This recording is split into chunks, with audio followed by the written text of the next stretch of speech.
In this lesson, we are going to start the Theorem of Pythagoras. We are going to build on the information that you have learned already in grade 8. So, to revise. In Pythagoras, we work with triangles, and the triangle must be a right-angled triangle with 90 degrees. And we are going to use the theorem of Pythagoras to find the lengths of sides.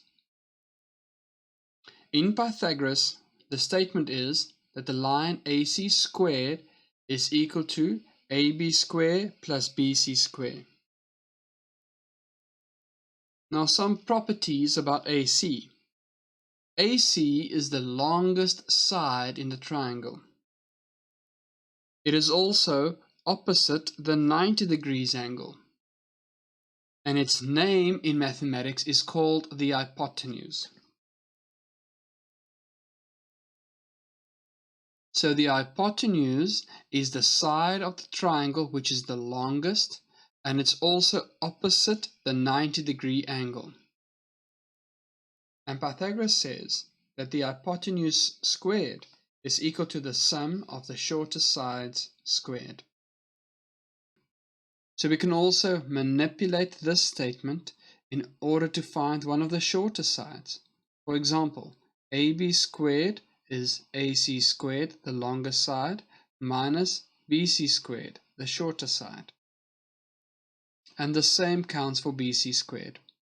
Note that in Pythagoras we always need a 90-degree angle, or a right-angled triangle. Let us revise how it works. We can use Pythagoras if we have a right-angled triangle, and we can solve x by using the theorem of Pythagoras. So x squared would be equal to 3 squared plus 4 squared. But what does 3 squared and 4 squared mean?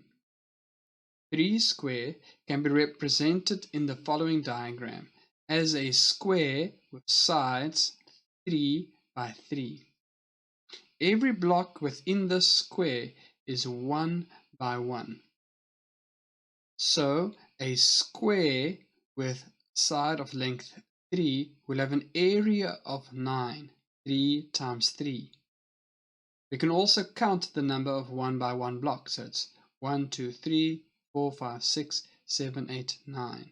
So the area of this square is 9 units squared. The same counts for 4 squared. It can be represented as a square with sides of length 4 units. So the area of the square is 4 times 4, which is 16 units squared. What that means is there would be 16 1 by 1 unit blocks to form the total area.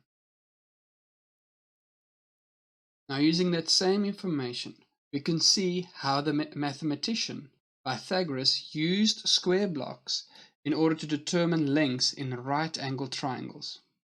So we have x squared is equals to 3 squared plus 4 squared, which is 9 plus 16, a total of 25. But now if we use the squares that we have just presented, and we say 3 squared is 3 by 3, and 4 squared is 4 by 4, and we draw this very accurately, we can fit all of these blocks into the square represented on the hypotenuse. So you can see that I have 16 square blocks of the 4 by 4 and 9 square blocks representing 3 by 3. And that's a total of 25 1 by 1 unit blocks, which is then that x squared is equal to 25.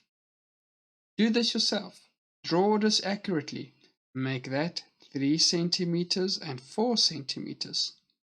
And you would find, if you draw accurately with a 90-degree angle, this length is 5.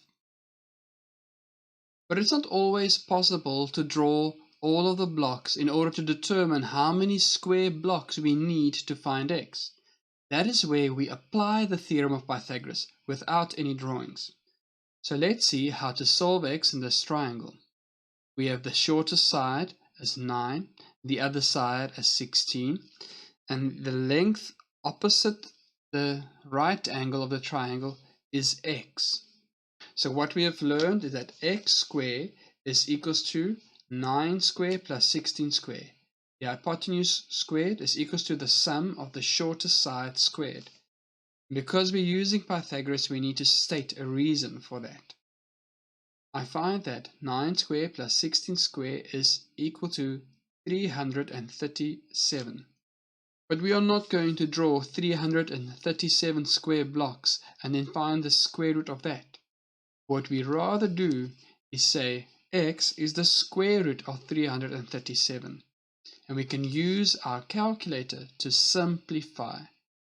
We can also use Pythagoras to find the length of a shorter side.